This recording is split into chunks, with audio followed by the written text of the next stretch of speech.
बहुत अच्छी चीज़ पढ़ा था कि एक इंसान बिना सोए कितने दिन जिंदा रह सकता है। तो इसी से रिलेटेड एक चीज़ आई मेरे पास, रशियन स्लीप एक्सपेरिमेंट, जिसमें बेसिकली रशियन आर्मी ने क्या करा था, 5 प्रिजनर्स को एक सेल में रख दिया था और सेल में सीसीटीवी मॉनिटरिंग और इंटरकॉम वगैरह सारी बेसिक फैसिलिटी दी थी और उनसे कहा था कि अगर आप 30 दिन तक बिना सोए रहे हम आपको क्या कर देंगे, रिलीज कर देंगे।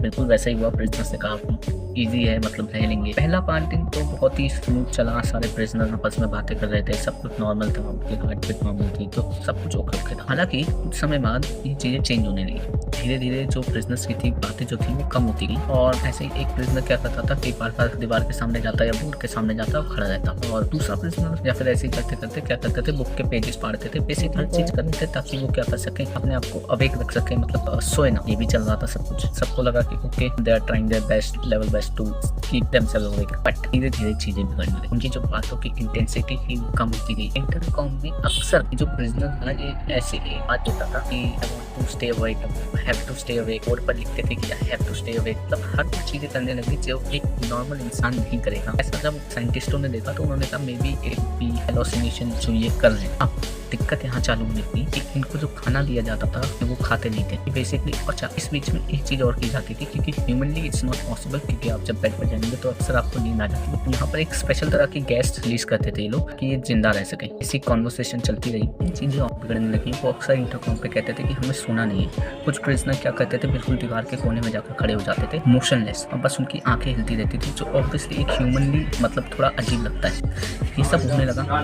धीरे धीरे अब इस चीज़ की इंटेंसिटी इतनी बढ़ती गई कि वो खुद को ही हार्म करने लगे थे। वो अपनी स्किन को चिल देते थे या फिर ब्लड बस फैला देते थे। मतलब उन्होंने लिटरली जो ह्यूमन सोच के परे था वैसा करने लगे। और 27वें दिन कुछ ऐसा हुआ जिसने एक्सपेरिमेंट की रुख ही बदल दी। एक जो प्रिजनर था वो मर गया, लेकिन जब मरा तो उसके फेस पर एक डेविल स्माइल थी, as if he is trying to do something very weird. तो 30वें दिन मतलब ये प्रिजनर लगातार चिल्ला रहे थे कि हम अभी भी जगे हुए हैं, हम अभी भी जगे हुए हैं, हम अभी भी जगे हुए हैं। इस तरीके से जब वो करते गए 30वां दिन आया और 30वें दिन प्रिजन्स के सेल खोले गए, लाइट जलाई गई और जो वहाँ सिचुएशन देखी गई वो अनएक्सप्लेनेबल लिखी गई। हालांकि ये काफ़ी ज़्यादा वियर्ड है कि जब उन प्रिजनर्स से पूछा गया तो उन प्रिजनर्स ने लिटरली साइंटिस्ट से पूछा कि अब आपको कैसा लग रहा है, we are not human anymore. उनमें से एक प्रिजनर बोलता है कि देखा तुमने हमारे साथ क्या किया, क्या तुम उसके लिए पछताते हो?